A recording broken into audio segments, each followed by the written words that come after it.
Hello and welcome to Thoughts Over Coffee, giving you the time and the space to think and connect with others. So, welcome my coffeeers, I hope you're well, and let's go for today's video, because if you've got 5 minutes, please join us for today's video and podcast, which is all about emotion and logic. Now, in some of my previous videos, we've talked a bit about this. I actually want to expand this a bit further and actually look at some of the ways you can control some of the emotion. We've all been through it. Something happens and all of a sudden the emotion flies. The emotion flies, but the problem is you then can't think straight. You can't think logically on how to deal with it. Let me give you an example, a very common one. An email hits your inbox from someone senior. So already the emotion's going. It's like, whoa, and I'm talking someone very, very senior within your organization. You look at it and you start reading it and it starts picking out things that you've done. Someone that you've helped, but actually some of the feedback is not so good. It's quite developmental, but it's not put in a poor way. They're saying this and they're saying that about the way that you've helped that individual. What then happens? The emotion kicks in and your logic, the actual thinking, the clarity of thinking completely disappears because the red mist starts to rise within you and you can't then think logically. Oh my word, what am I going to do? So let's have a look at 4 very quick tips to help you overcome the emotion. So number 1, nice easy one, remove yourself from the situation. Get away. That will enable you to be able to reflect, think, and then return. When I'm talking about getting away, I'm talking about coming away from it. The brain will still be thinking, but work your head through it. Some people that can take 5 minutes, 10 minutes, half an hour, an hour. Depends on you and your clarity of thinking to be able to get back to that logical point. Everyone is different. But before you do anything, go away, think about it and reflect. Number 2, take a deep breath and control your body. This is really important because what's happening is your body is going into a state of fight or flight. And what it's doing is it's building up the emotion within you. You need to be able to take back control.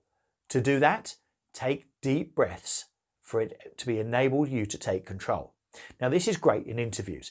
In interviews, before you go for an interview, nearly all people will really prepare.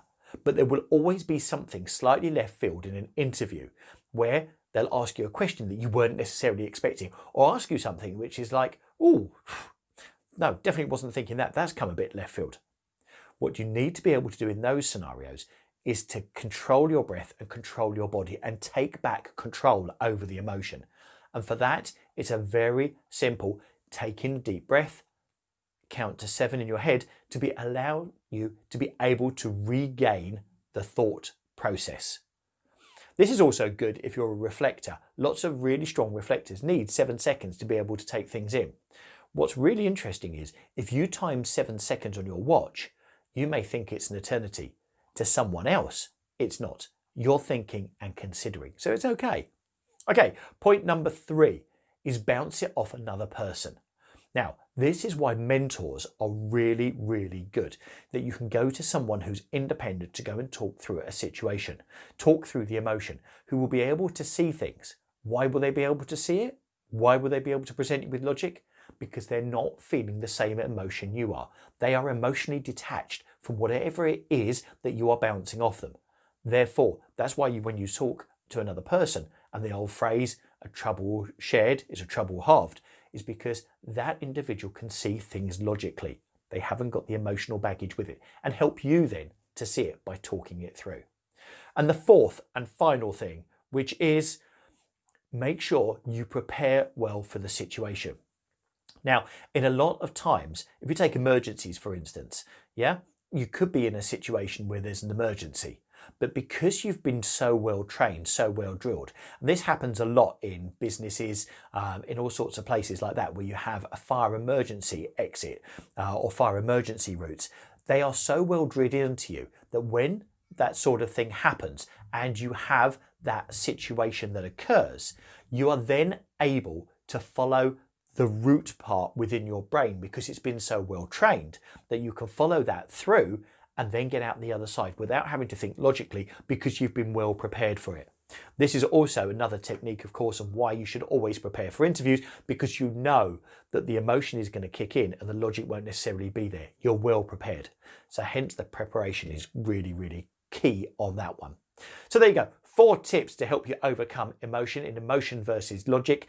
The most important thing is take control back yourself. Go for that 7 seconds. Thanks very much for watching. We'll see you again very soon on the next video or on the podcast if you're listening on there. Take care. Cheers. Bye.